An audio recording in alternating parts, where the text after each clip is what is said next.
first congratulate His Excellency Csaba Kőrösi on assuming the presidency of the 77th session of the General Assembly.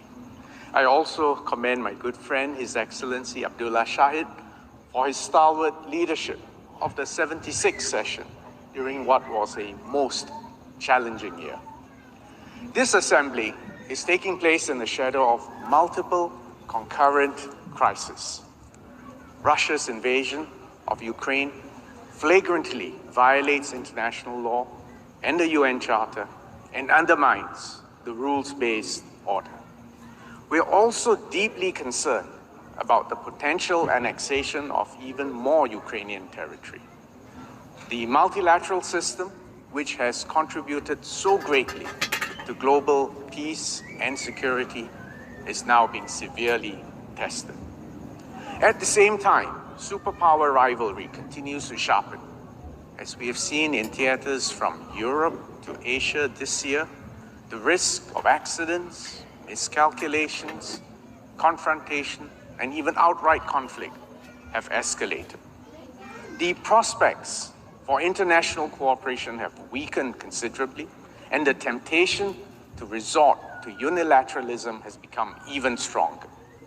But the need for global cooperation has never been greater or more urgent, given the range of transnational challenges that all of us confront today. Our recovery from COVID-19 remains uneven and fragile. The risk of a future and even more deadly pandemic, in fact, has risen. The global economy is entering a period characterized by higher and prolonged inflation, and we see higher interest rates all over the world. Energy prices have soared, and it will become even harder to generate the resources that all of us need in order to address these long-term problems. Societies everywhere will have to grapple with greater internal division, disruption, and polarization. And without that sense of cohesion, unity, trust, and even an ability to agree on facts, the will and the unity needed for societies to confront these existential challenges will be undermined severely. The climate crisis is a clear and present threat. Our global commons, including water and biodiversity, are also deteriorating rapidly. Our global food supply is at risk. And to make things worse, all these threats and crises are occurring concurrently, interacting with and compounding each other in a vicious circle. For instance, the Secretary General has spoken of a triple crisis: food, fuel, and finance. The impact of all these simultaneous crises on ordinary people and on our livelihoods has been severe, and all the more so in developing countries. We see this in the devastating impact of floods in Pakistan and in parts of Africa. The post-World War II era of relative stability and prosperity has in fact, unfortunately, come to an end. A new world order is being born, and any obstetrician here will tell you the moment of delivery is actually the most dangerous.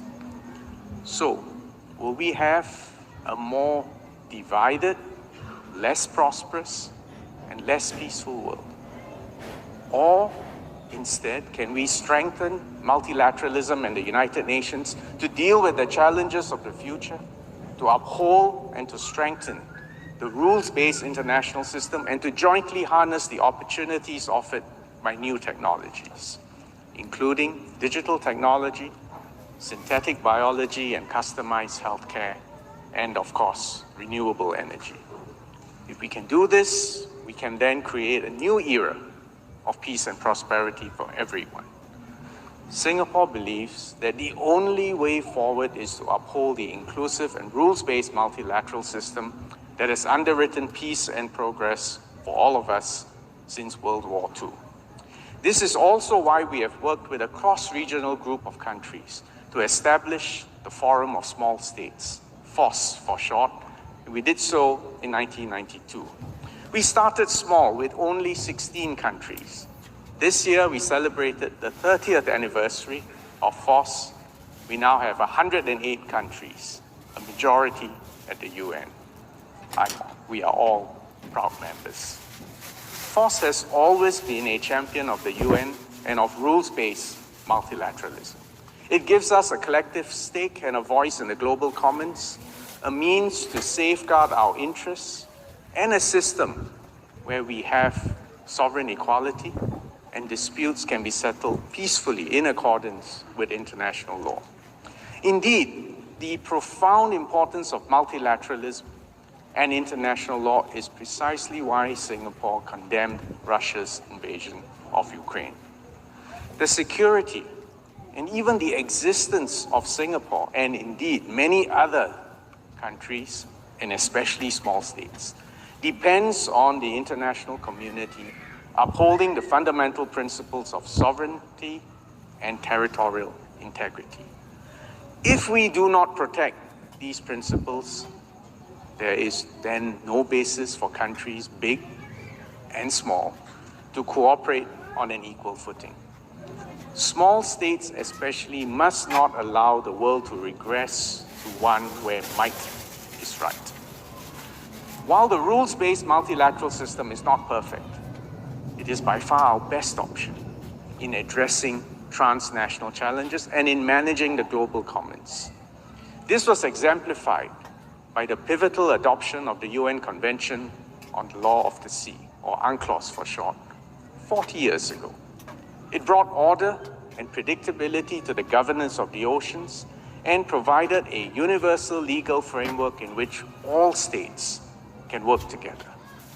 The geopolitical reality today makes it harder to forge consensus on such a framework.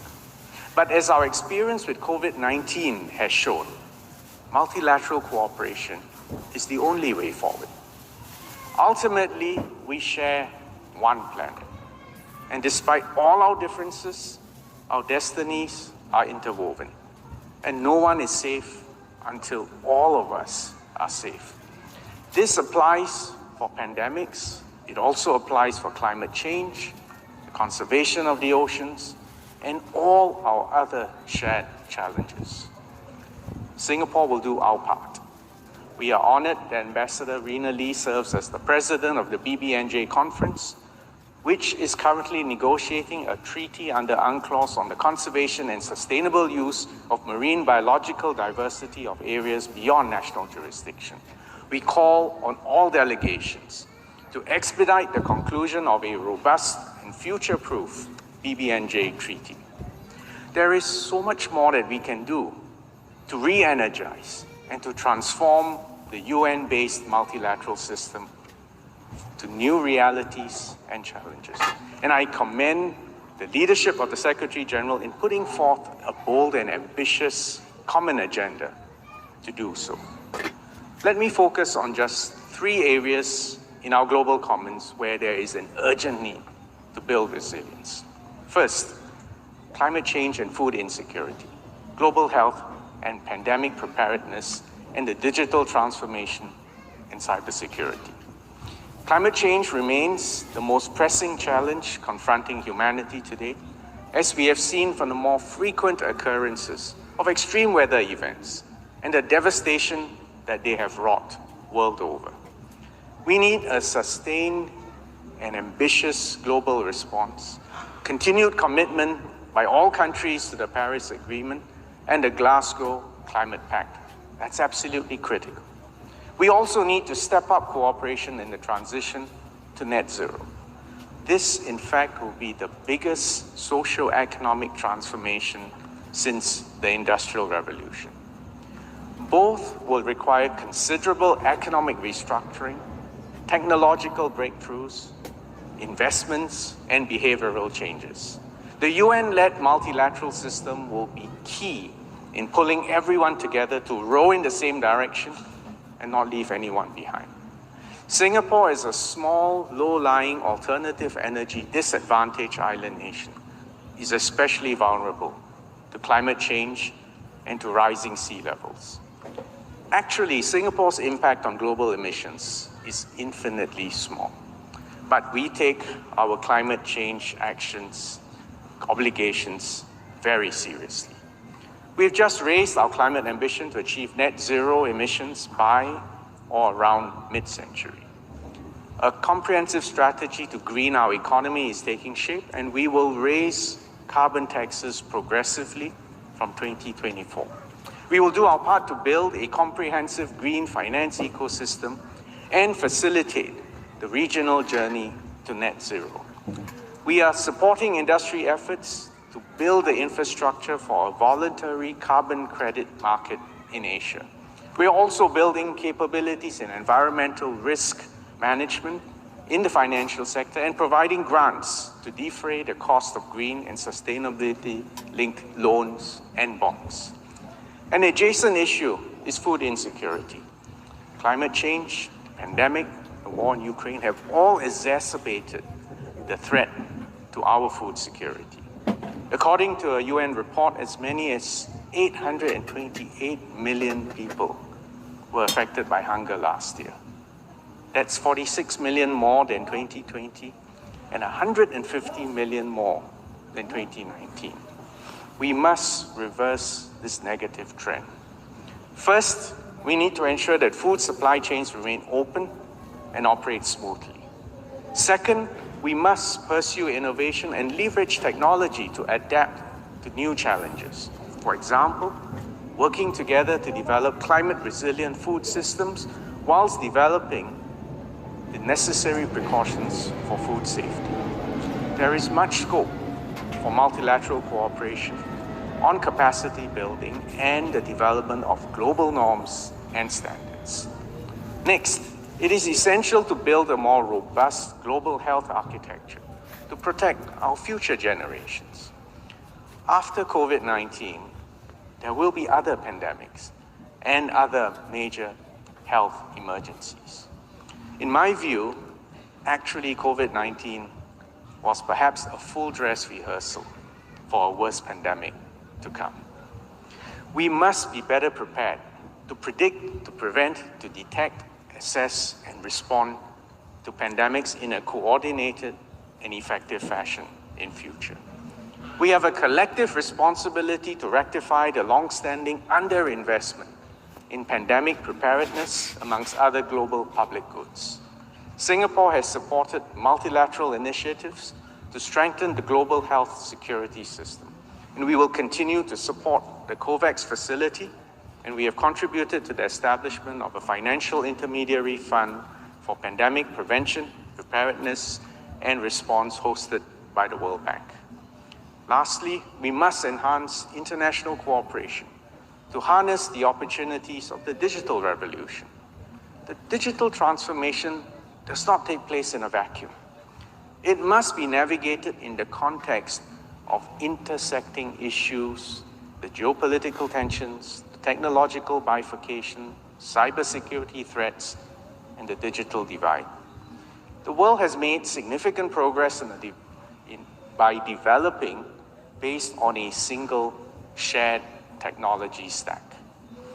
Interconnectedness, interoperability has brought us together, lowered costs, spurred innovation and competition, and the cross-fertilization of ideas. But if we fracture our world and our technology stack, all that good work and that speed of progress and innovation will be slowed down significantly. We need an open and inclusive global framework to harness and to optimize the opportunities of the digital transformation while effectively addressing all its challenges. A zero-sum, exclusionary, bifurcated approach benefits no one. An erosion of trust and an atmosphere of confrontation will only breed more cyber threats and malicious cyber activities. We must also ensure that all states, particularly small states, developing and least developed countries, benefit from the digital revolution and not be left behind. Singapore fully supports the Secretary General's proposal for a global digital compact, which has received strong support from member states. We are honored that Ambassador Berhan Ghafor serves as the chair of the open-ended working group on security of and in the use of information and communication technologies. The consensus adoption of the working group's first annual progress report in July is a welcome sign that multilateralism is alive and well and can still deliver meaningful progress on the global commons even in these difficult times. Mr. President, Excellencies, to conclude, this is a moment where multilateralism must be defended and fortified. Our responses to these myriad opportunities and challenges must remain rooted in the foundational tenets of multilateralism, including especially adherence to the UN Charter and international law. I remain an optimist in these difficult times, and I believe that we are actually on the cusp of an era of profound technological breakthroughs, one that will equip humanity with unimaginably powerful new tools. And it is in the world's interest and in our own national long-term interest to set aside our differences, to address the challenges of the global commons, and to harvest the emerging opportunities provided by new technologies. Ultimately, as member states, we have as much responsibility to each other and to our citizens to work together, to improve, adapt, and to strengthen the multilateral system that we have built so painstakingly over the past 77 years, so that our people, all people, can lead better, more secure, more peaceful, and happier lives. Thank you, Mr. President, Excellencies. I thank the Minister of Foreign Affairs of Singapore.